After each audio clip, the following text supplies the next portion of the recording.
Então, eu falei tudo isso para dizer que, de alguma forma, isso, né, essa ideia de que a gente precisa buscar esse vazio de informação. O que a Gestalt propõe? Qual que é a busca da Gestalt? Ela propõe que esse vazio de informação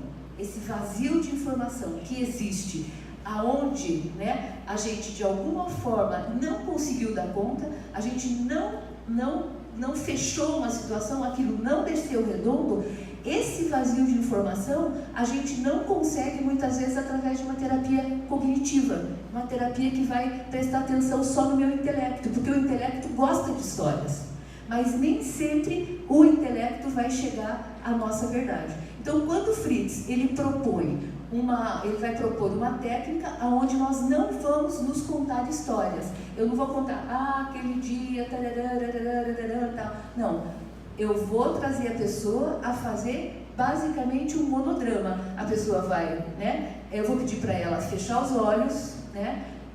Imaginar o cenário onde ela estava, mas agora ela estando. Eu vou pedir para que ela fale na primeira pessoa, no tempo presente, e dessa maneira o que eu faço? Eu faço com que ela não se coloque de uma maneira dissociada, ela não está fora da cena, ela está vivendo, e no reviver ela vai aparecer algumas emoções que talvez naquela situação, pela excitação do momento, pelo perigo que aquele momento representava para ela, ela não conseguiu ver, tá? Então, quando a gente pensa na palavra, na Gestalt, e agora eu quero realmente que vocês me respondam, o que vem na cabeça de vocês quando vocês pensam na palavra Gestalt? O que vem? Quando se fala, vou fazer Gestalt, o que é Gestalt para vocês? Eu quero ouvir de vocês. Figura e fundo. Isso, o que mais? Aqui e agora. O que mais? Estátua. Hã? Estátua. Uma estátua? Não, estátua. Ah, tá. Estar. O que mais? Hã? Forma, tá? Forma, figura e fundo, estar, aqui e agora. Tá, e o que tem isso a ver com terapia? Hã? Tá, mas o que essas palavras em si trazem para você? Acho que não tem que se apegar à forma das coisas. Aham. Pega um site, a gente tem que ver para além daquilo que está sendo. Olha, vocês estão vendo como é complicado? Para mim, o nome Gestalt mais atrapalha do que ajuda. Não quer... Porque o que acontece? Quando o Fritz aparece no cenário, veja, ele não é um cara que sai do nada, ele era psicanalista. E ele ganhou muito dinheiro, ele passou um tempo quando ele saiu, né, ele sai fugido do nazismo, ele acaba morando um tempo na África do Sul, ele ganha muito dinheiro, ele chega a ter um campo de golfe, ele tem avião na África do Sul, né, e ele ganha muito com a psicanálise. Ele era um boêmio e frequentava a roda dos filósofos, dos grandes pensadores da época, né? Ele é casado com a Laura, que é uma mulher que foi assim, realmente ela foi vanguardista na época dela, porque ela se propôs a fazer um curso onde ela estava numa faculdade onde só homens estavam. E a Laura, né? Nessa faculdade, nesses estudos que ela estava fazendo, existia um grupo dentro da universidade, dentro da faculdade da Alemanha, que eles estudavam como se dá a nossa percepção, como se dá a percepção auditiva, como se dá a percepção visual, como se dá a resolução de problemas. Então, ela conhecia muito da Gestalt, ela conhecia a psicologia da Gestalt, que é a psicologia da forma. O que quer dizer Gestalt? Gestalt significa forma, estrutura completa. O que acontece? Nós temos uma necessidade, nossa mente vê totalidades. Nós não somos formados, não tem um chipzinho que fez com que a gente se contente com meias figuras. Quando você vê, tem giz ali ou não? Tem alguma coisa para escrever ali? Não. Tem, né? Quando você vê, por exemplo, você vê um triângulo, tem? Ah, tá. Eu botei aí. Veja só, aonde é mais fácil cair meu olho?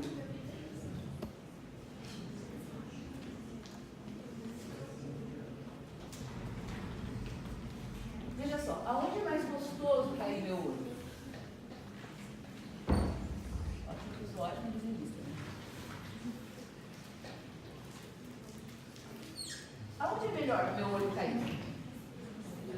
Aqui, né? Por quê? Porque a minha mente tende a completar esses espaços vazios.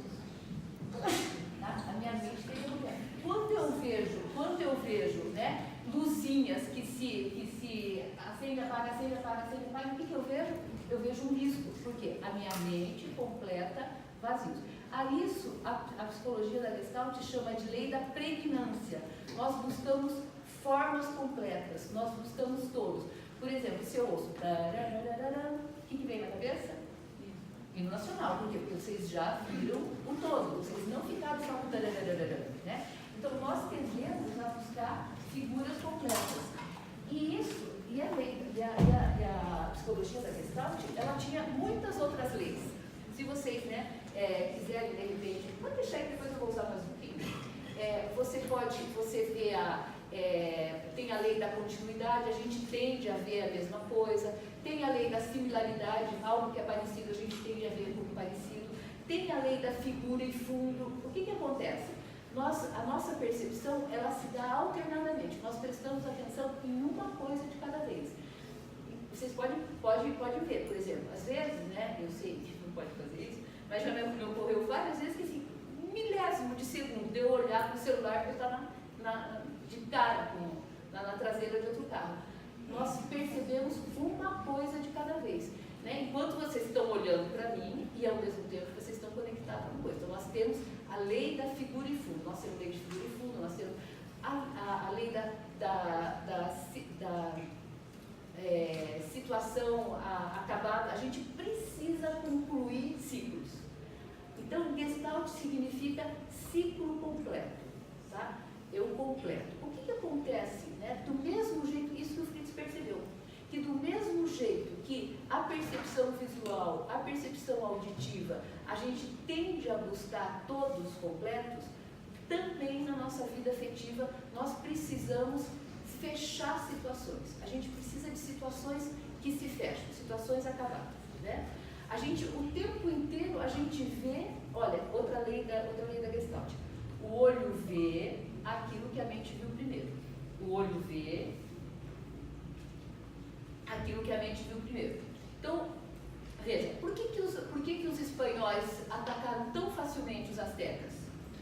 Porque na mente dos astecas, não existia uma representação para eles do que era um barco. Como não existia uma representação do que era um barco, eles demoraram muito tempo a perceber a aproximação dos espanhóis. E eles perceberam, eles conseguiram ver o barco quando as ondas se movimentavam de uma maneira diferente. Eu, por exemplo, não conhecia sensor de ré. Há um tempo atrás eu não conhecia sensor de ré. Aí meu marido comprou um carro e eu vi umas bolinhas ali, eu falei, nossa, o mundo inteiro tem sensor de ré. Eu nunca tinha visto. Porque na minha mente não existiu, o meu olho não tinha visto. Então, gente, olha como daí, quer dizer, o que ele percebeu? Ele percebeu que era sabe assim, tinha algo aí que chamou a atenção para ele. E ele foi paciente do Reich. E ele já tinha influências, né? Ele já tinha influências de uma psicanálise que não era uma psicanálise tão freudiana, vamos dizer assim, né? Como ele tinha conhecimento. O Fritz foi um cara extremamente vaidoso. Ele não rendeu honras a ninguém, né? E as duas únicas pessoas que ele menciona, né, como pessoas admiráveis, que ele acha que fizeram diferença no mundo, foi o Freud e o Friedland, que era um filósofo menor que falava sobre a indiferença criativa.